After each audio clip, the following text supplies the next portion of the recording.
In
the moment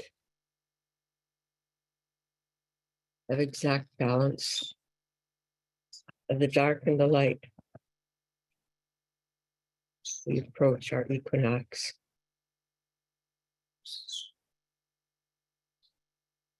We approach it in ourselves. We approach it in the diurnal movement of the planets, the nocturnal movement, in this nod away from darkness towards light. In the in-between time, we gather in this circle around this fire, the way our ancestors always have. And in this moment, pause.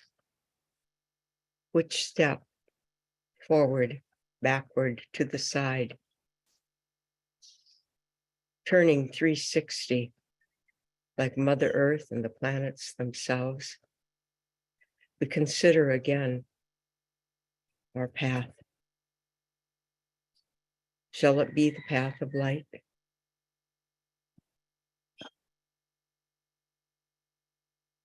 Ah, Mama, Ua Noah, all my relations. Amen.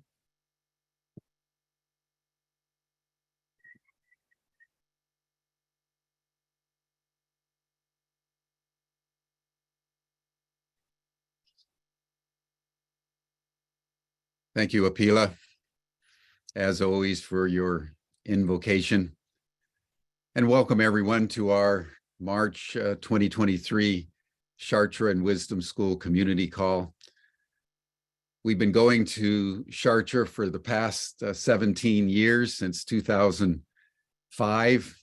And every month for that entire time, we have been convening community calls to bring into our conscious awareness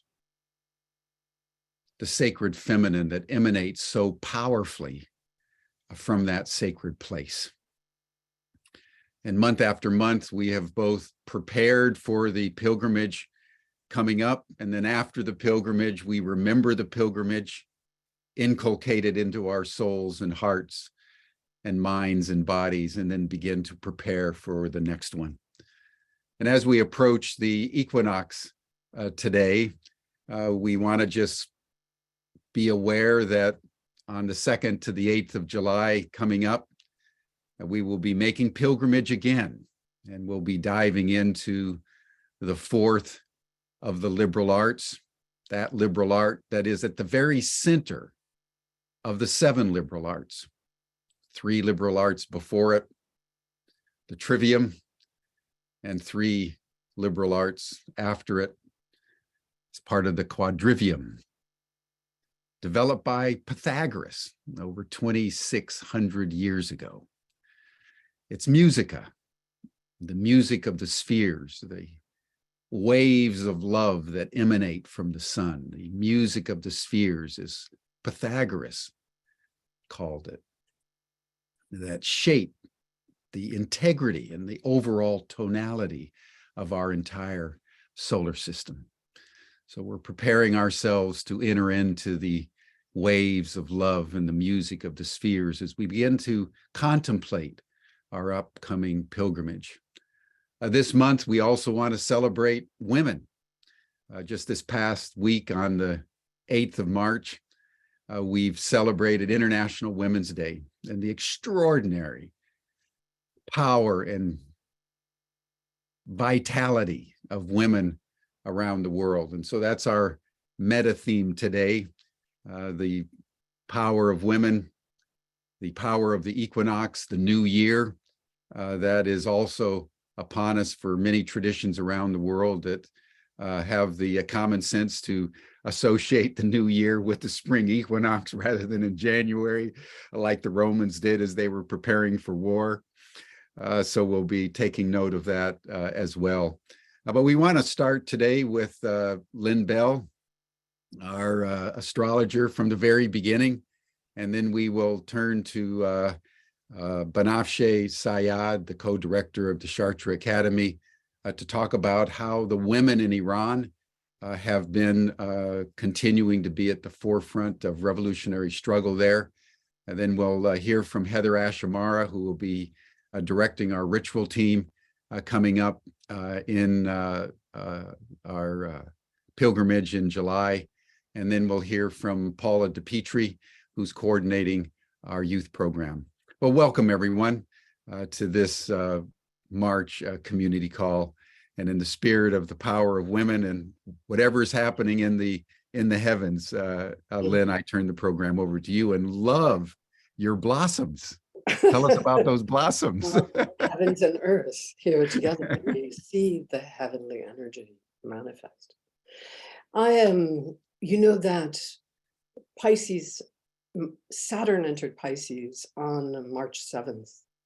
And one of the things that is happening this month, which is huge, is that in the sky, two of the major guiding cosmic directives are moving from into water, that's Saturn, moving into a water sign, into a sign where it doesn't have any particular ownership or control.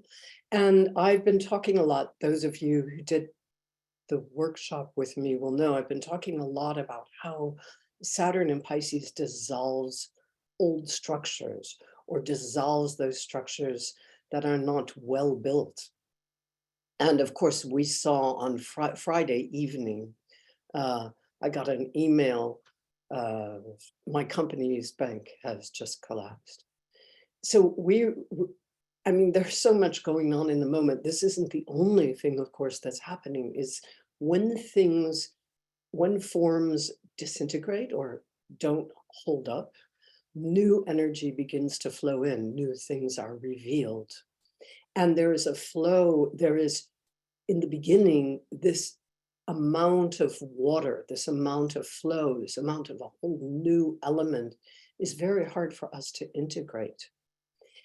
Now, in the sky today, there happens to be an exact Mars-Neptune square. Neptune is the modern ruler of Pisces, so the god of the waters. And Mars is our individual will.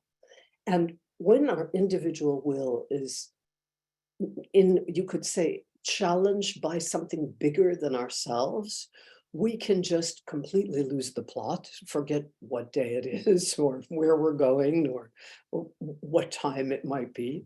But we can also suddenly find ourselves moving in a completely new way, being carried on a different curve, being moved towards almost as if we're guided, if only we can listen or hear what is coming through, we're guided in a slightly different direction.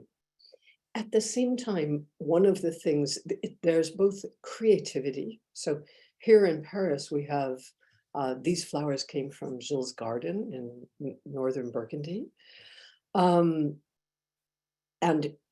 flowers, everybody said to me, what's it like in Paris? Well, there are these beautiful daffodils starting to emerge and tiny bits of flowers, but there's garbage everywhere on the street because there are strikes.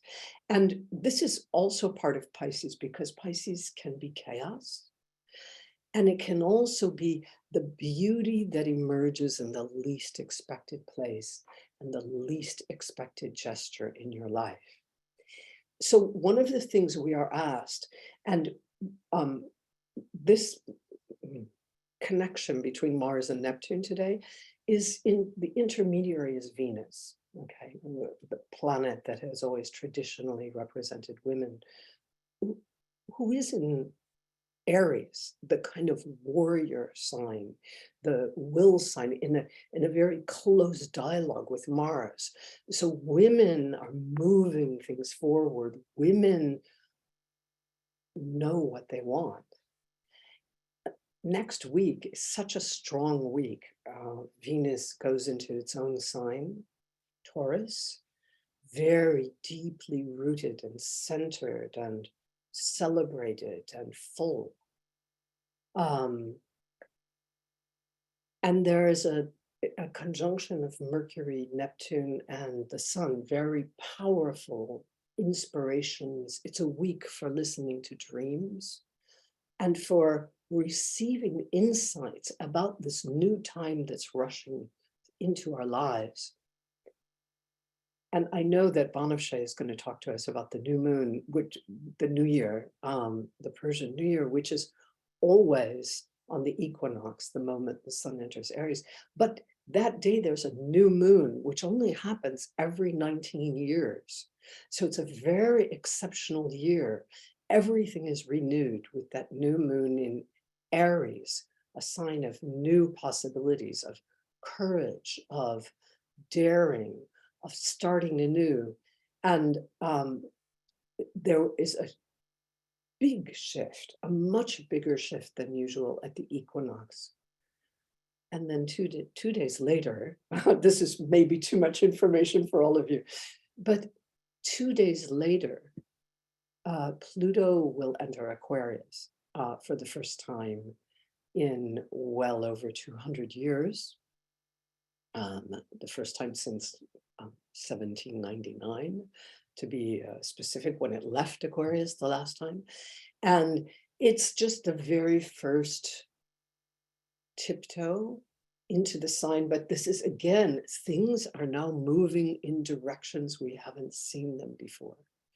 And new ideas and possibilities are going to start to come with much greater frequency during this time, both in the direction sometimes of things dissolving or of chaos, but also in the direction of creative inspiration and knowing exactly where we want to go.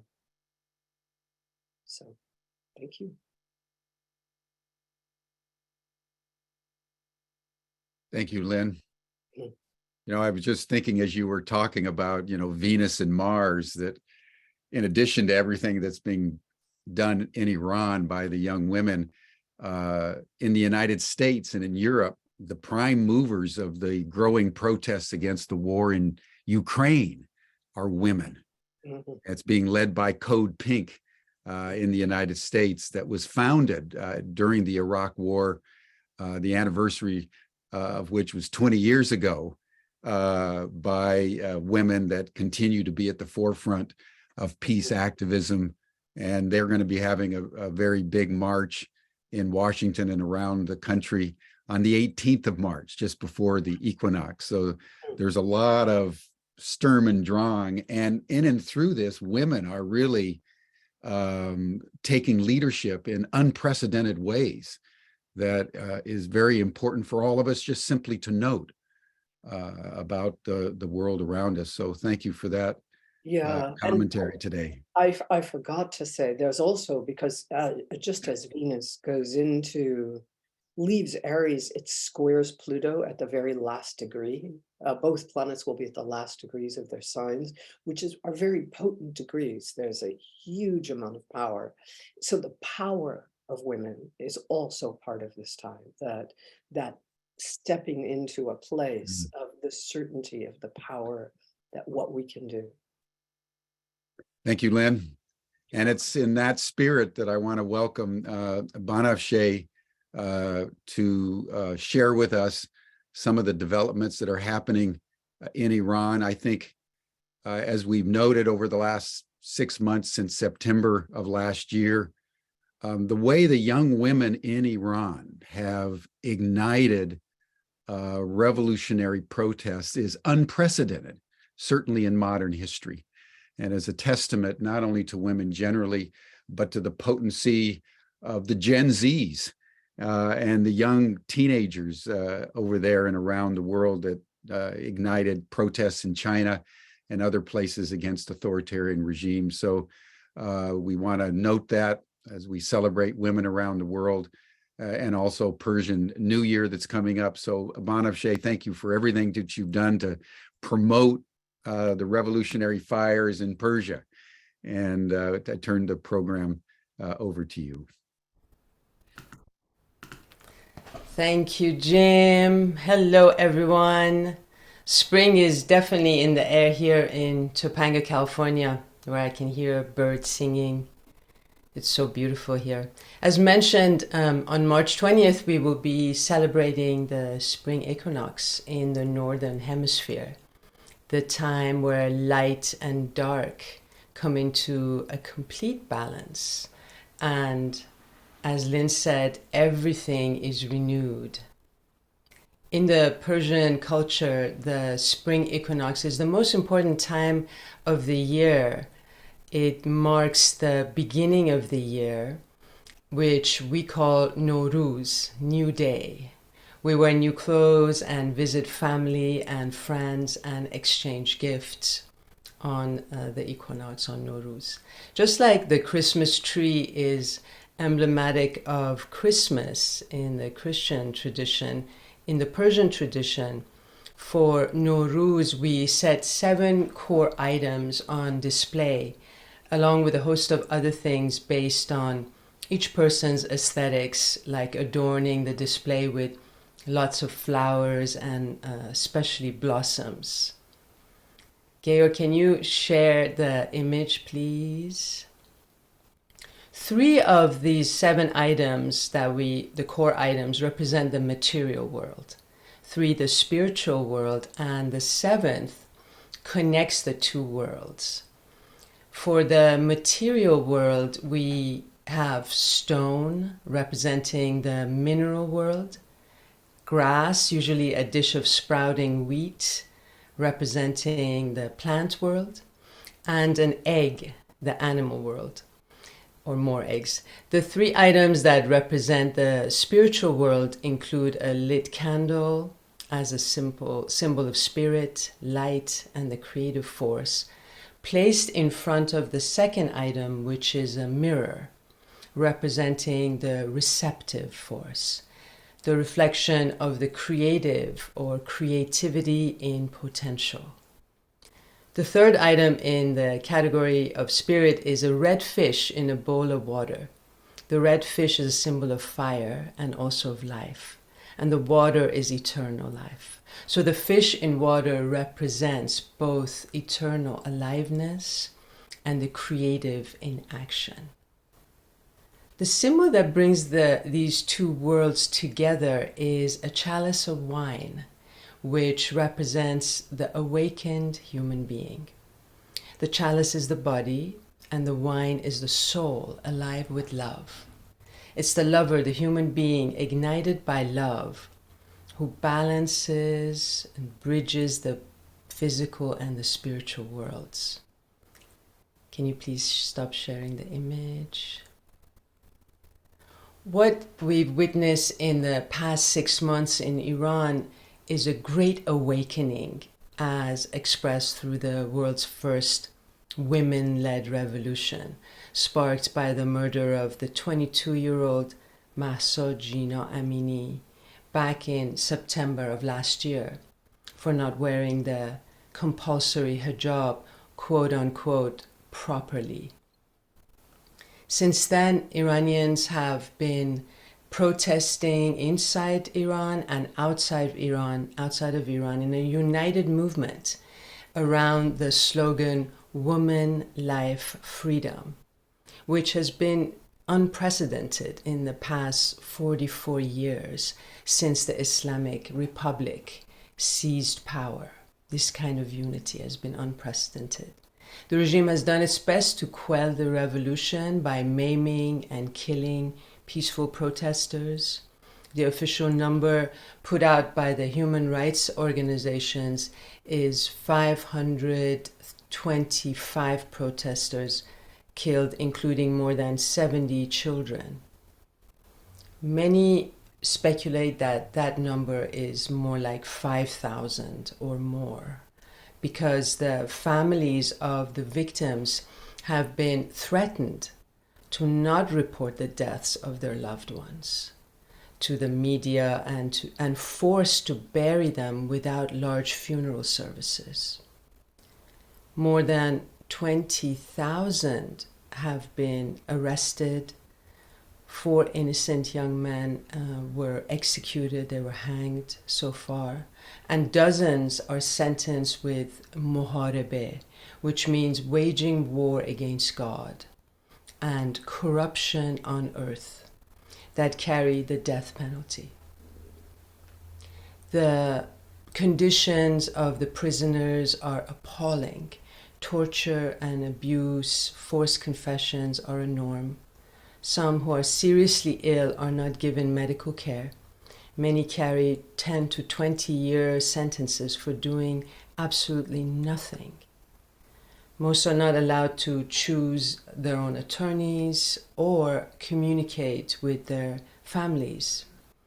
Human rights organizations have recorded quite, quote unquote, serious human rights abuses in the Iranian prisons. Many women and girls are among these prisoners. Their average age is 15. They are systematically abused and kept in inhumane conditions, strip searched, repeatedly interrogated, and even raped.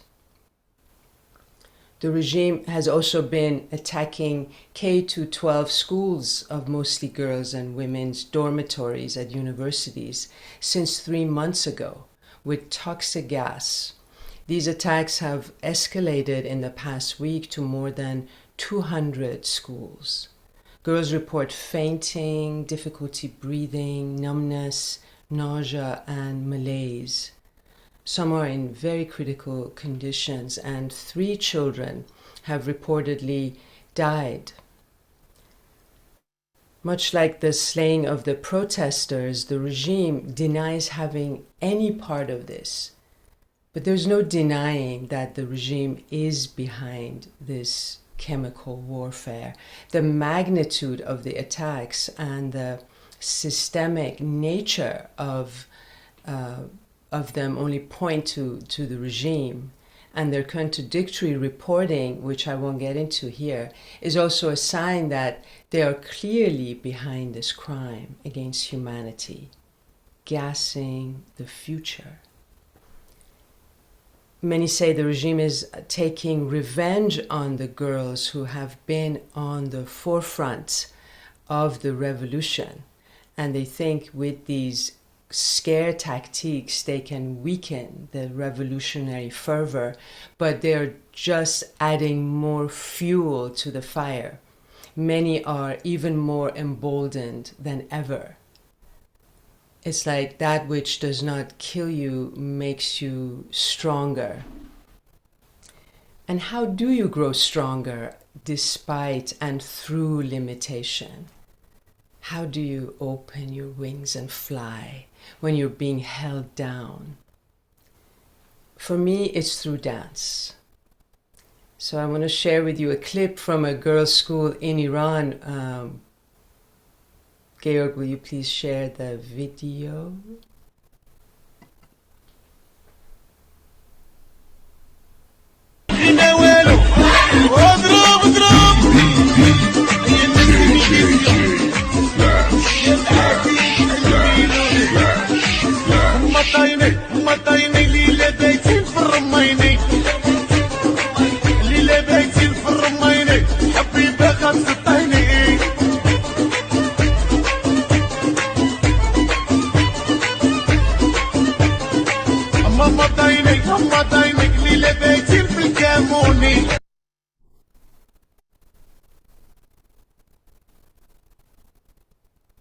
Just love that.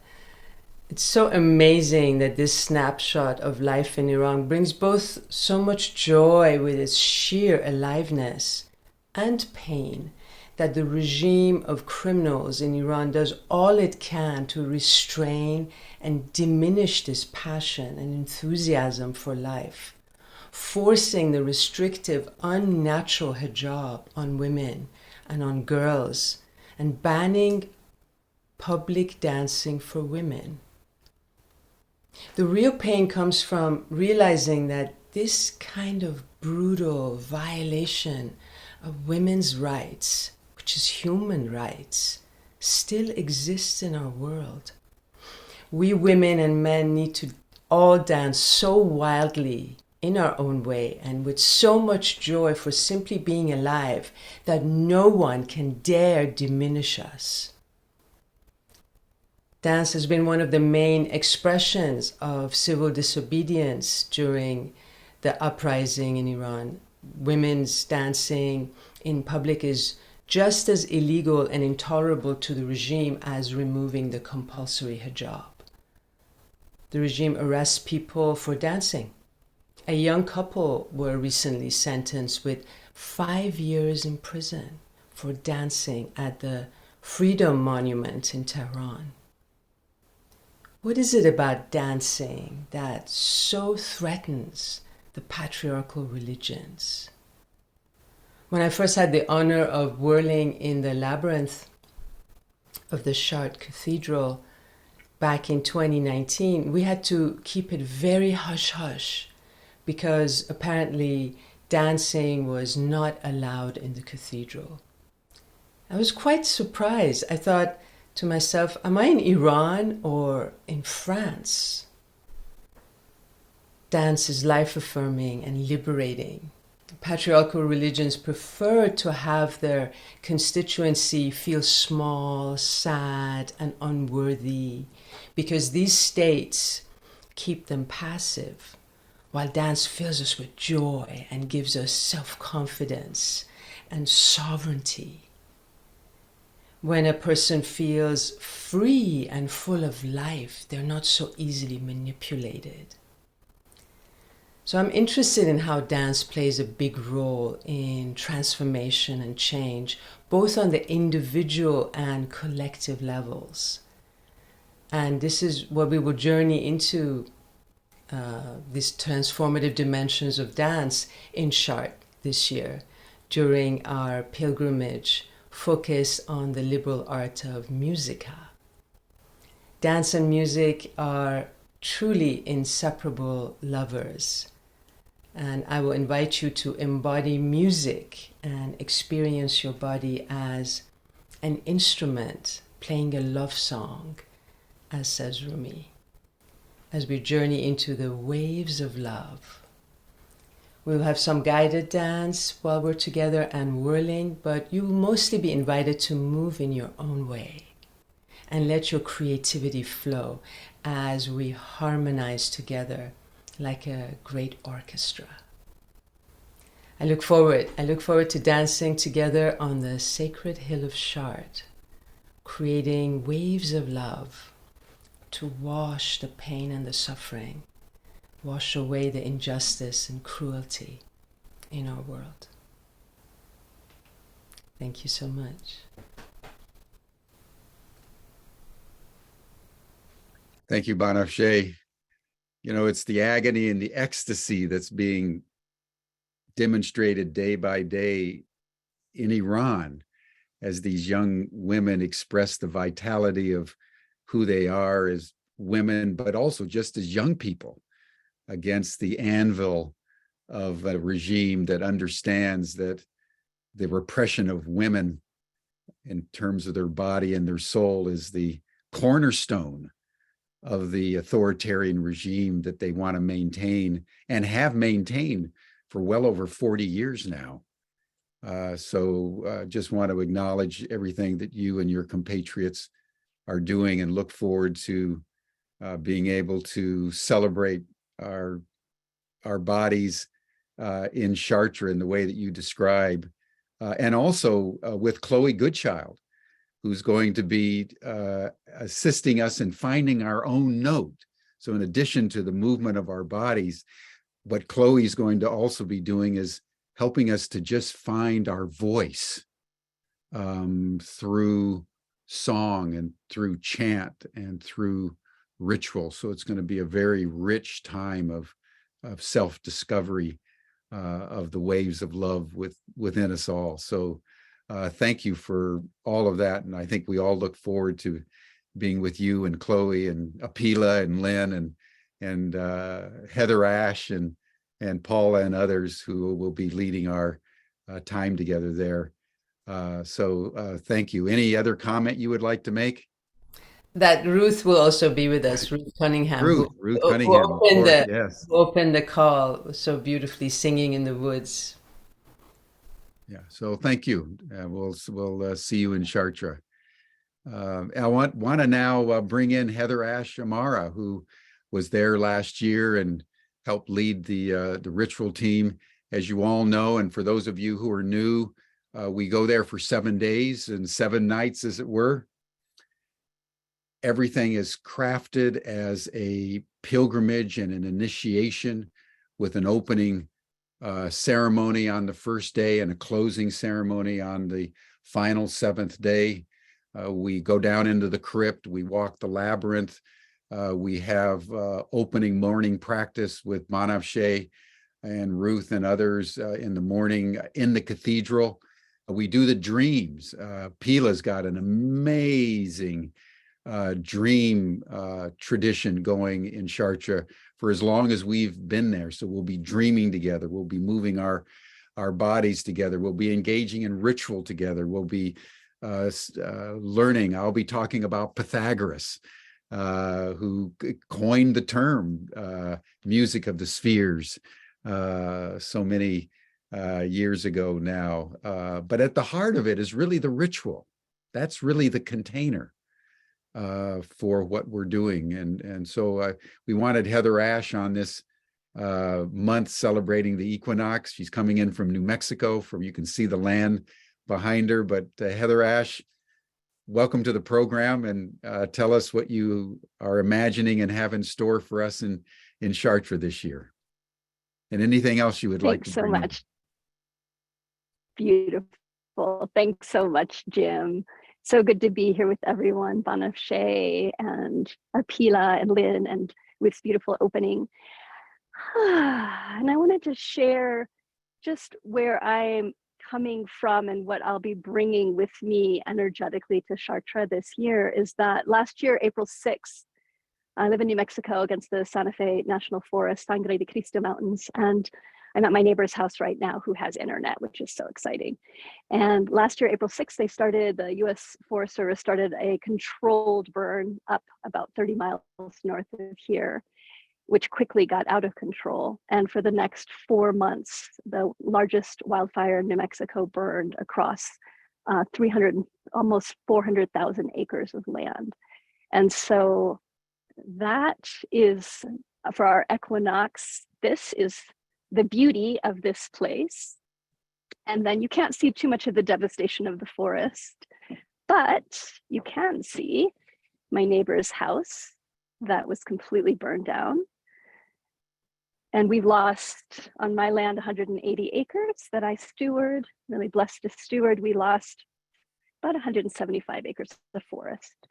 So my day yesterday was cutting down trees that have been devastated by the forest. But there's hope. So as we all are dancing right now in that in-between place of the destruction of so much, the heartbreak of so much of what's happening in Iran, in Ukraine, so many places in the world that we're now navigating climate change and upheaval politically and so much heartbreak and sorrow. There's also incredible joy. And that is part of what I bring to the ritual team this year, and whoever wants to play as part of the ritual team as we weave everyone together, is holding both the sorrow of these times and the joy of these times. When I knew the wildfire was going to go through my land, I was down. I've been gathering donations for the community here. The community here has been incredibly devastated by the wildfire. It's a very, very poor area. People have been here on the land for thousands of years, indigenous people, and then there's families that have come from Spain that were here for about 500 years. And there's a big harmony between the people here and a deep, deep love of the land, but not a lot of resources. And so the fire was incredibly devastating for the people here who have such a rich connection to the land. And when I knew the fire was coming through Warrior Heart Ranch, I remember I was sitting in my car and I checked. This is the amazing thing about modern technology now. You could see where the fire was live. So there was satellite imagery showing where the fire was. And so I remember I turned my phone on just to check, and I saw that the fire was in my neighbor's pasture right here, actually right behind me. And I knew that it was going through Warrior Heart Ranch within the next hour or so. And I sat and cried for a while. And then I just opened and was like, okay, Mama, what do I do? Like, I wanted to rush up and like come up here. We were all evacuated for weeks beforehand. And I just got really quiet. And what came to me was sing to the trees. Sing to the trees as they burn. And so I sat in my car for hours and just sang to the trees, knowing that they were being consumed by the fire. And I sang my apology, I sang my love, I sang my heart to them. And there was nothing else to do. And I feel like in these times, that is part of our message, is how do we let our hearts break and also sing for what we love and be present with the changes, to not turn away, to not pretend they're not happening, but to look and be present with the wildfires in our lives, all the forms of wildfires that are happening, and let ourselves sing. The other thing that I want to share two quick more things. One is that this is a little seed ball, and I just spoke with Indigenous woman here, Beata, who's phenomenal. Her pueblo went through the Los Alamos fire in 2011, and it burned so hot it glassified their watershed, and they lost their watershed. And she taught me how to make these little seed balls. And the wisdom of these seed balls is that they're created by clay and compost and rhizomes to help the roots go into the earth. And then you put them together with seeds. And then when you put them around the land, because it's clay, when the rains come, when the time is right, when the rains come, the clay dissolves and the seeds go into the earth. And so I also feel that each of us in our hearts is creating these seed balls. And in fact, we are seed balls. We are being watered by the divine in the right timing so that we can bring our gifts and our life force to bloom. So yay, seed balls. And then to close, I just want to share a poem and an invitation. So any of you that feel inspired to be in service during Chartres as part of the ritual team, it'd be such an honor to be in circle with you in that way. I was so blessed to be in Chartres last year as part of the ritual team and finding my footing, and it was such an incredible experience being part of so many different dynamic energies happening there. And my intent for this year is to weave love, weave presence, weave and connect with the energy of the ancestors and of Chartres and of each person that's there, and to honor the place, the deep, deep rooted wisdom that is there, to bring in the heart, the music of our heart, and to create beauty as we honor the opening into the space, the ritual space that will be in the entire time that we're there, as well as the closing and the different ceremonies that happen throughout. So if you're interested in being part of that ritual team of service to the place and the people and the ancestors and the divine, we'll be sending an invitation out in a little bit. And then a poem, and this feels like such the perfect equinox poem. Your joy is your sorrow unmasked, and the same self well from where your laughter rises was ofttimes filled with your tears. And how else could it be? The deeper the sorrow carves in your being, the more joy you can contain. Is not the cup that holds your wine the very cup that was burned in the potter's oven? And is not the lute that soothes your spirit the very wood that was hollowed with knives? Some of you say joy is greater than sorrow, while others say, nay, sorrow is the greater. But I say unto you, they are inseparable. Together they come, and when one sits alone with you at your board, remember, the other is asleep upon your bed. Verily, you are suspended like scales between your joy and your sorrow. Only when you are empty and at standstill are you balanced. And when the treasure keeper comes to lift you up, to weigh his gold and silver, needs must your joy or sorrow rise or fall.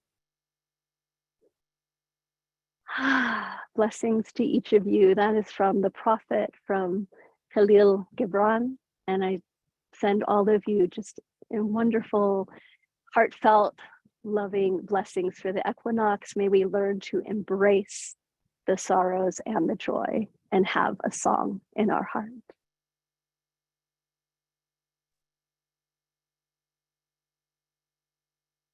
Thank you, HeatherAsh.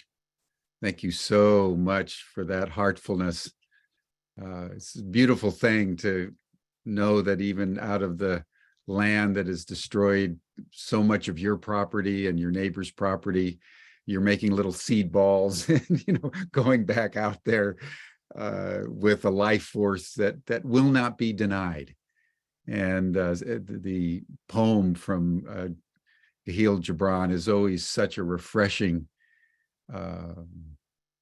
perspective to take in, that we're vessels of many, many different emotions and forces, and it's our challenge to contain them all, even as we're contained within the mother, which is why we go to Chartres every year.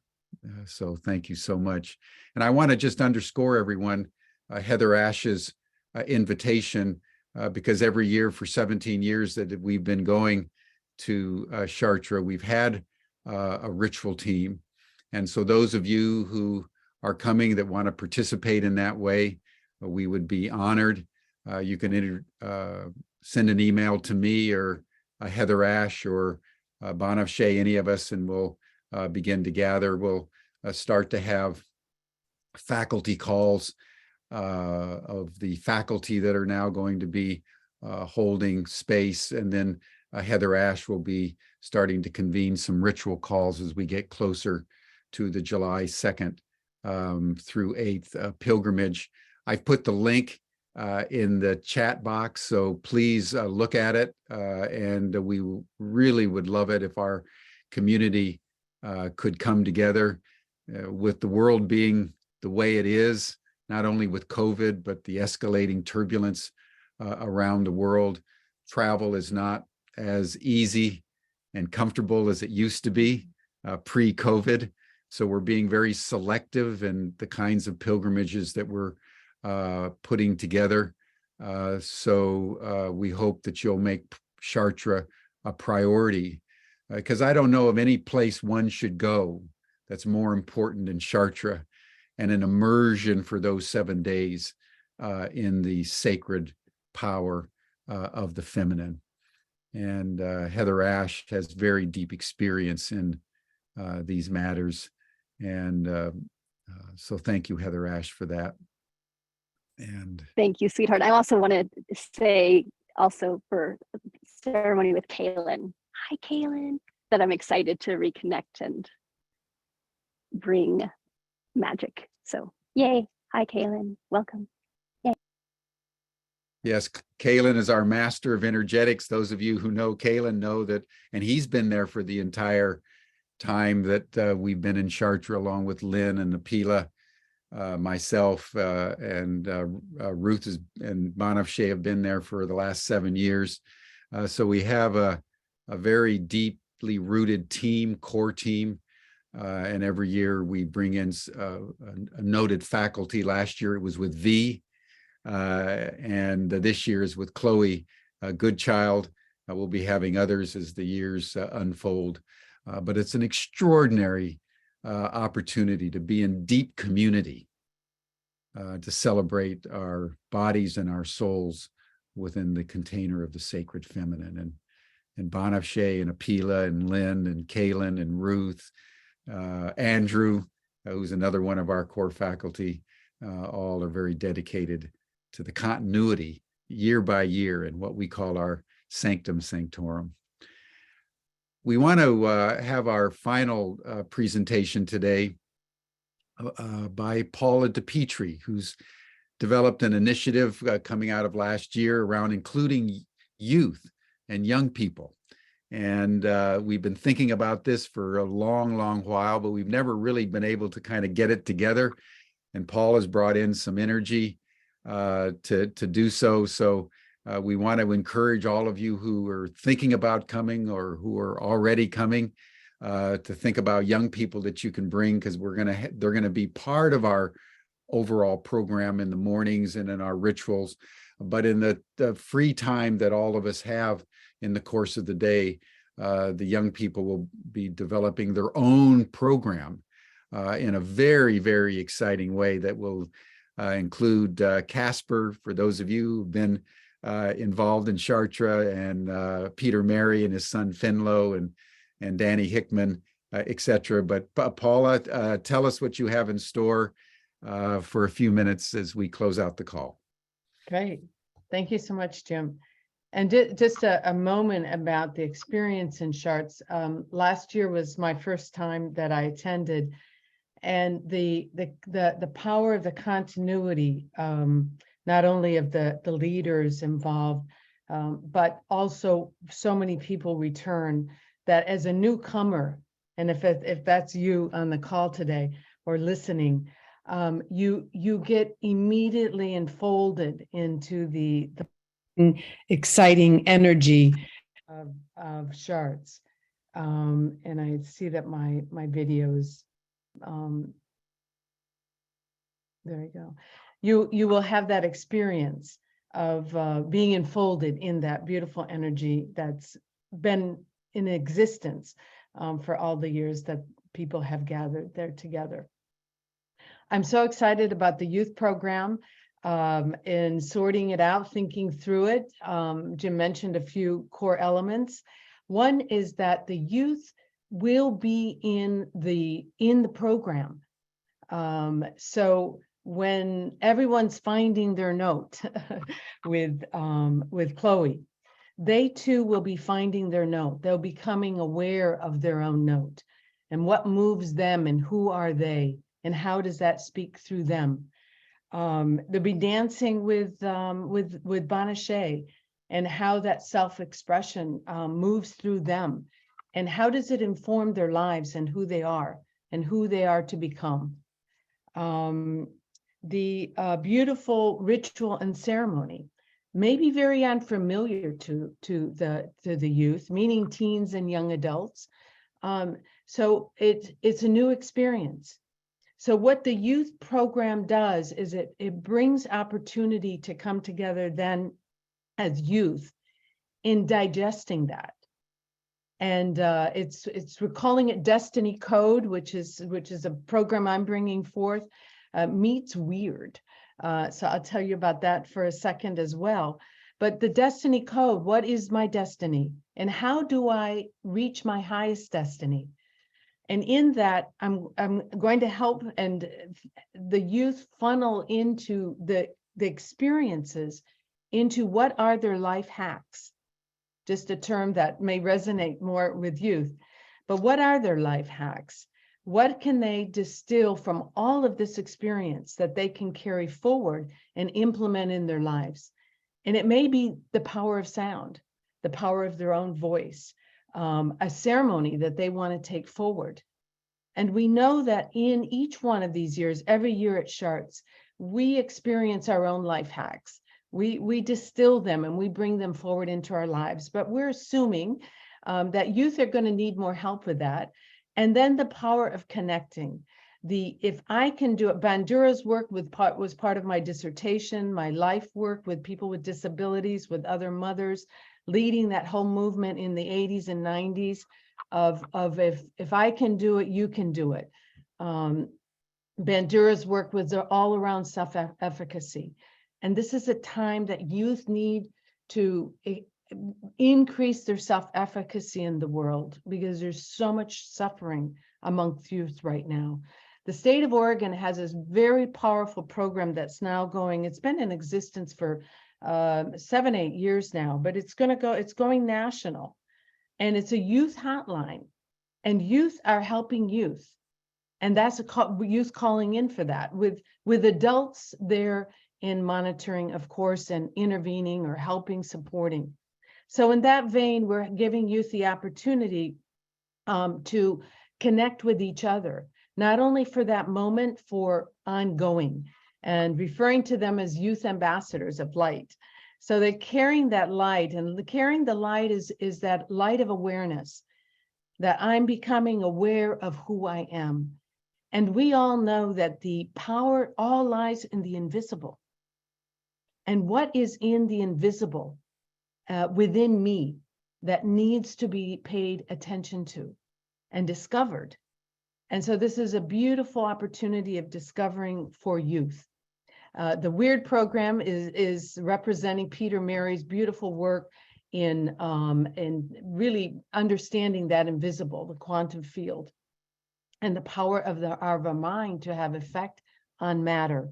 So we're going to have computers there with random generators in such that a program opens and there's opportunity, there's the ability of using our mind, our focus, our intention, and move what will show up as lines on that computer.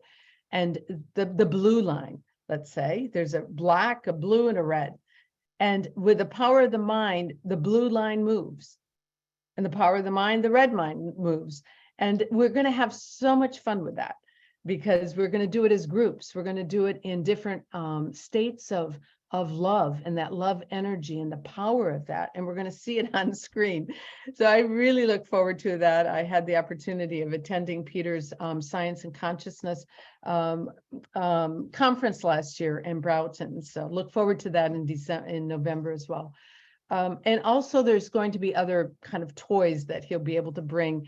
So the powerful message of what we think about affects us internally. And I'll be guiding youth through several different activities, processes that help them realize that, but also the power of the mind. The consciousness extends outside of ourselves. So we're super looking forward to that. I love HeatherAsh. You refer to the clay and the seeds, and the seeds within them is just going to be a powerful metaphor, because that is the youth. They are unfolding. We're also going to have a bit of neuroscience for them via Daniel Hickman and Jim Hickman. Many of you may know Jim Hickman. He's the neuroscience professor for Ubiquity. And they're going to combine Daniel's personal experiences over this past year and his own struggle with identity and the value of life or not, and what that looks like in terms of the neuroscience of the youth, of the teenage brain. And it's very different. And so the youth and everyone will have the opportunity to learn about that as well.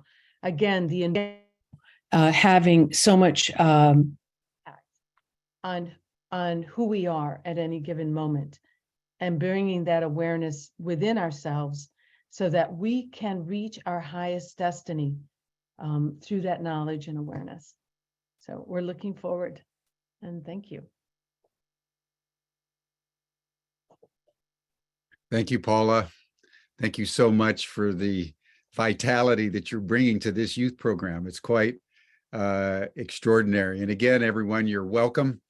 The young people are going to have an experience the like of which they've probably never had before in Chartres, just being there, to say nothing about interfacing destiny path with weird with Peter Mary. It's going to be quite an extraordinary time. I just put the link in the chat for those of you who want to join our after session chat group that's going to be moderated by Katie Augustine today. That's something that we started last month, and we want to just expand so that everyone can just go on to this other line and have a more informal, intimate time together. So I just put the link in the chat box for everybody's contemplation. I want to thank Apela. I want to thank Lynn. I want to thank Banafsheh, HeatherAsh, Paula for splendid presentations today. It's so heartwarming to know that we're in this kind of community that month by month, year by year, can just come together for just an hour on the second Sunday of each month and just be together and contemplate the heavens, contemplate the depth of the human experience, and contemplate what we can do to make the world a better place.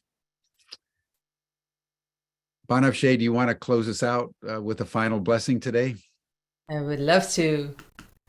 Everyone, let's hold the suffering and the devastation in one hand and the opening, the redemption in the other. And bring them together, holding both in our chalice, in our vast heart. And in the name of love, in the name of our precious mother, light a candle of our five senses from the fire that is in our hearts. May we keep this candle lit and grow its flame so we can light the way to harmony, to peace and oneness in our world. A blessed new year to you, blessed Nowruz, blessed renewal. Mm-hmm. So much love to you. Mwah. Thank you, everyone. Have a joyous equinox and new year, and we'll see you next month. Same time, same station. We'll be sending out an announcement soon. We hope everyone will join us for Waves of Love in July. Bye for now.